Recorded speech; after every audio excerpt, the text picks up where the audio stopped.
breeding in Palworld is super simple, especially if you know some very important rules that I'm going to teach you in this video. So make sure to watch the video to the end so you will know all of the rules at the end of the video.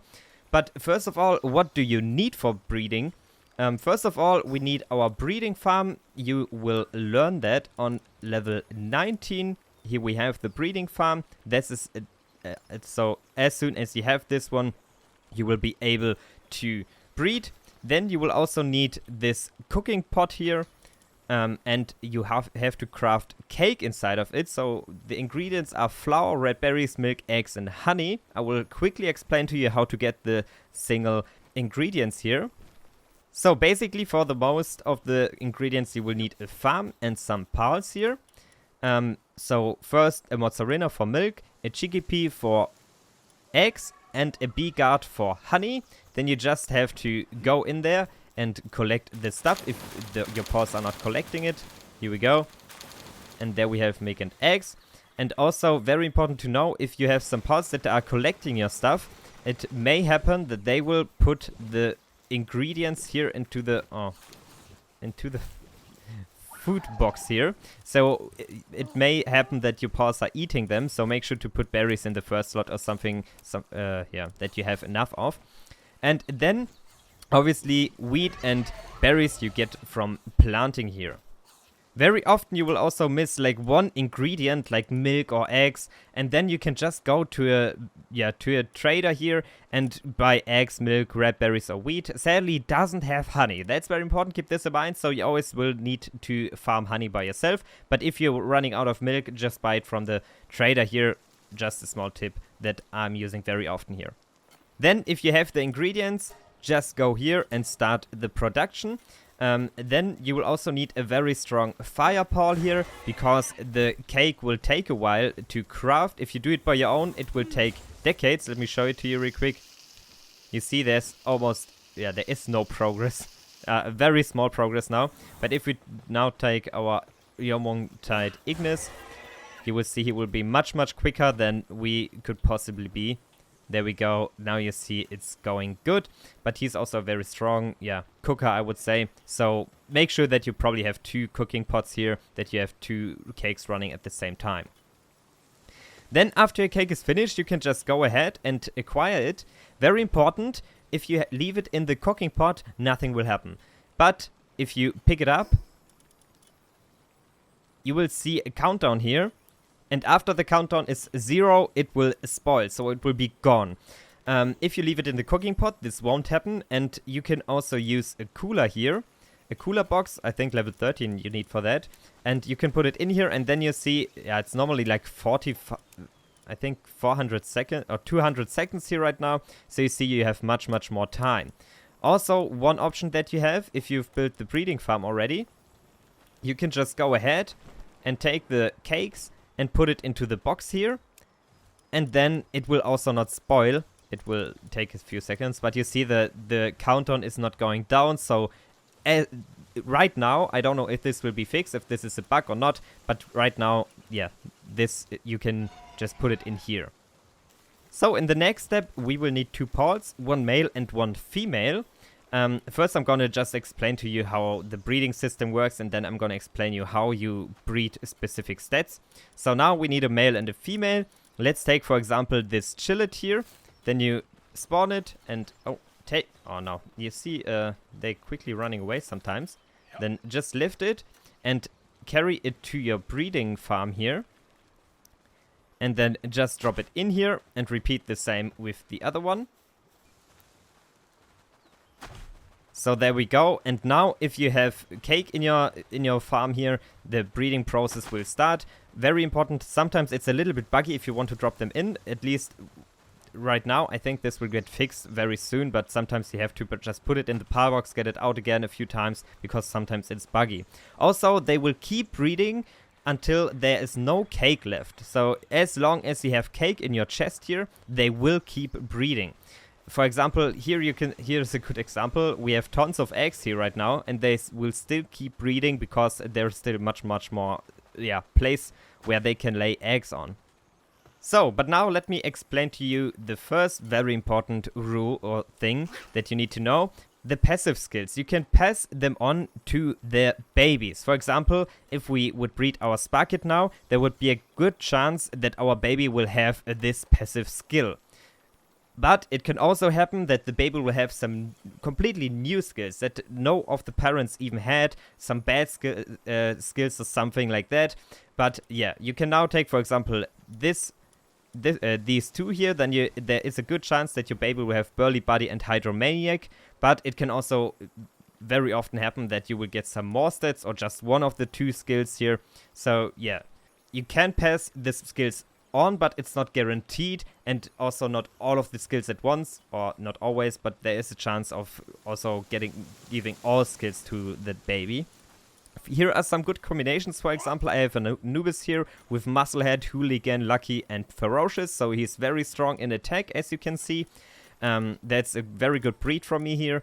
Then I have this speed breed. Stamina drops lower, some movement speed. So this was my base breed here, and then I made a Fanglope out of it with the same stats. So now I have a very quick Fanglope. And another option here, for example, a quick worker with work speed around 115%. So these three passive skill combinations are very, very strong that I would recommend to you to use on your paws here. And now we got our egg out of here, and you see we got a go out of the way. We got a huge rocky egg. Oh, let's pick it up, and you see for another video I already got some huge rocky eggs. But let's put it in the egg incubator and we'll hatch now. But now you will be like, oh, okay, what will I get out of my combinations here? For this, there is a very, very simple system, and the second, very important thing that you need to know about breeding. Let me show it to you real quick, a little bit easier. And this is a number behind every pal. And this one is called breeding power. This is German for me right now, so sorry for that, but it's called breeding power. This is not important, just this number here. For example, Landball has always 1470. Then we have a Panking that has always 520. And now we could search for our pulse here. For example, let's take our Chillet. It has 800. And then our Purine that has 360. Then put the numbers together and we will end up with 1160 and divide them by 2. And so we will end up with 580.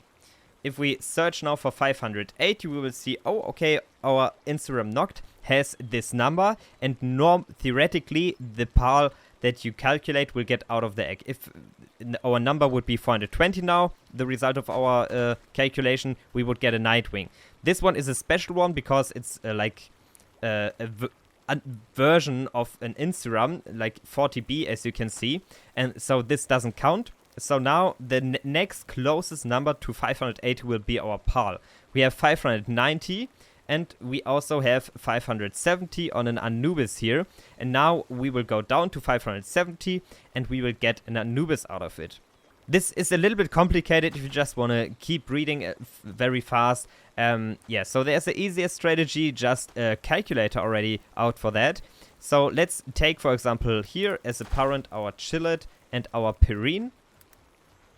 And we will see, oh, okay, we get an Anubis out of it. So this is very easy. If we would take, for example, now a Panking instead of Purine, oh, okay, we will get a Vanvim. So this is always guaranteed. You can also make this in reverse. So we choose our parent, for example, a Panking, and then we see all of the combinations that you can breed a Panking with. If we take now an Anubis, there we go. You will see where's our combination here. A Purine and Chillet end up in an Anubis. So you see, this is very easy, and I will also link this one in the video description so you know how to, so you can just breed everything you want. So until the egg is ready to hatch, so I can show it to you, I will show you an example that is easy to understand. So we have this Incognito with Runner, Workaholic, Swift, and Nimble, and this Brown Sheriff Masochist. I'm breeding them, and the result is always a Fanglope and I want these stats. So I have one right now, but I've kept breeding them, so I have multiple of them. So let's go here, and you see we have already tons of eggs, and let's just breed some of them. I will put them in the incubators real quick, and then I'm going to show the results to you in 2 minutes to you. So just wait I will skip to the until they are ready to hatch. So the eggs are ready to hatch, and let's see the results here. There we go. We have a workaholic and clumsy, a very bad stat on that we've got. That none of the parents has. Only nimble. Mindform was also on no parent.